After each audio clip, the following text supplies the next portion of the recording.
Di zaman yang serba cepat ini, kita sering banget kan ngejar banyak hal. Tapi ada satu kebajikan yang nilainya itu nggak pernah luntur, kejujuran. Hari ini kita akan coba bedah lebih dalam maknanya, bukan dari opini biasa, tapi dari kacamata sebuah teks kuno yang melihatnya sebagai permata paling berharga. Coba deh kita mulai dengan satu pertanyaan. Di antara semua yang kita kejar, kekayaan, kekuasaan, status, pernah nggak kita berhenti sejenak dan bertanya, apa sih aset kita yang paling-paling berharga? Apa mobil di garasi? Atau jabatan di kartu nama kita? Nah, sumber yang jadi pembahasan kita kali ini ngasih jawaban yang jujur aja mungkin bikin kaget sebagian dari kita. Sebuah jawaban yang mengalihkan fokus kita dari hal-hal yang kelihatan ke sesuatu yang jauh lebih dalam. Dan ini dia intinya. Teks ini ngegambarin kejujuran bukan sekedar sebagai sifat yang baik, tapi sebagai permata yang tak ternilai. Nah, sepanjang pembahasan ini, kita akan lihat berbagai faset atau sisi dari permata ini biar kita paham kenapa ia dianggap begitu berharga. Oke, kita mulai dari faset yang pertama ya, cerminan ilahi.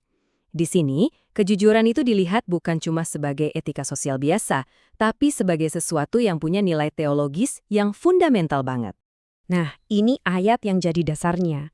Dan yang bikin penasaran itu pilihan katanya. Kuat banget loh. Teks ini nggak cuma bilang bohong itu nggak baik, tapi pakai kata kekejian. Wow, itu kan istilah yang nunjukin kebencian moral yang dalam banget. Coba lihat deh perbandingannya. Jelas banget kan kontrasnya. Di satu sisi ada bibir yang berdusta, yang digambarkan sebagai sesuatu yang dibenci banget. Di sisi lain, orang yang setia, yang justru mendatangkan kesenangan. Nggak ada tuh area abu-abu di sini. Hitam putih, benar-benar tegas buat nunjukin betapa pentingnya kejujuran. Jadi, kesimpulannya dari sisi pertama ini apa? Kejujuran itu menurut teks ini bukan cuma soal gimana caranya biar nggak kena masalah. Lebih dari itu, ini soal keselarasan hidup dengan prinsip yang lebih tinggi, semacam bentuk penghormatan tertinggi. Oke, dari yang sifatnya ilahi, sekarang kita coba turun ke bumi nih. Kita lihat dampaknya dalam hubungan antar manusia. Yuk masuk ke faset kedua, fondasi dari semua interaksi sosial kita, yaitu kepercayaan. Nah, ini bagian yang menurut saya pribadi menarik banget. Teks ini nggak bilang kepercayaan itu cuma perasaan loh. Perhatiin deh kata yang dipakai, mahal. Ini kan nunjukin kalau kepercayaan itu bukan barang gratisan. Ia harus diperjuangkan, susah dapatnya, tapi gampang banget hilangnya. Terus, teks ini ngejelasin gimana satu kebohongan kecil itu bisa kayak domino yang jatuh. Lihat deh urutannya. Mulai dari satu kebohongan diucapin, peletak, kepercayaan rusak. Terus peletak lagi, hubungan jadi renggang. Dan akhirnya, begah, reputasi bisa hancur total. Dan ini dia peringatan kerasnya.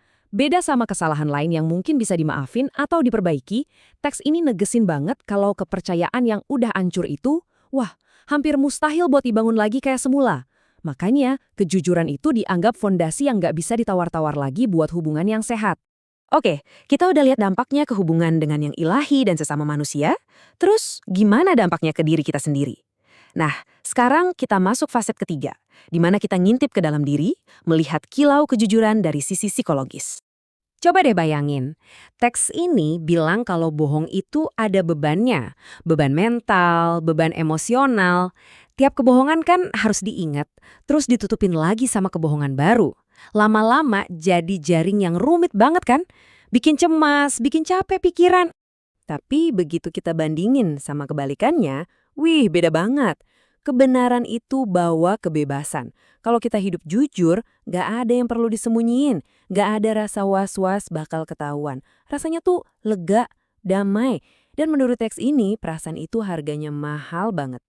Nah, kutipan ini nangkap idenya dengan sempurna. Aman jalannya. Ini bukan soal aman secara finansial atau fisik ya, tapi aman di dalam batin. Rasa damai yang muncul karena hidup kita lurus sejalan sama integritas diri. Jadi, kalau kita simpulkan, inilah hadiah buat diri kita sendiri. Bukan untung sesaat dari bohong, tapi manfaat jangka panjang yang benar-benar ngubah hidup, hidup yang tenang, damai, dan tanpa beban. Menurut teks ini, ya inilah kekayaan yang sejati. Oke, kita sudah lihat 3 sisi dari permata kejujuran ini. Sekarang kita sampai di bagian akhir, kesimpulannya. Dan ini bukan cuma ringkasan loh, tapi juga semacam panggilan buat kita semua renungkan. Pada akhirnya, teks ini seolah-olah menempatkan kita di persimpangan jalan. sebuah pilihan. Diakui kok, jalan jujur itu nggak selalu gampang, kadang malah susah banget. Tapi teks ini tegas bilang, itu adalah jalan yang selalu benar. Beda banget sama jalan tipu daya yang mungkin kelihatannya enak di awal, tapi keuntungannya cuma sesaat dan dangkal. Jadi, intinya apa? Pesannya itu tentang apa yang mau kita tinggalkan, warisan kita. Teks ini ngajak kita buat ngejar integritas di atas segalanya. Supaya kita dikenal orang bukan karena harta kita, bukan karena jabatan kita, tapi karena kita punya hati yang jujur.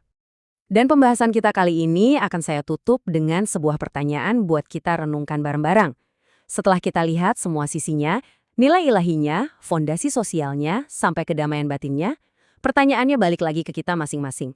Apa sih nilai sebenarnya dari hati nurani yang bersih? Kalau menurut teks yang kita bedah hari ini, jawabannya tak ternilai harganya.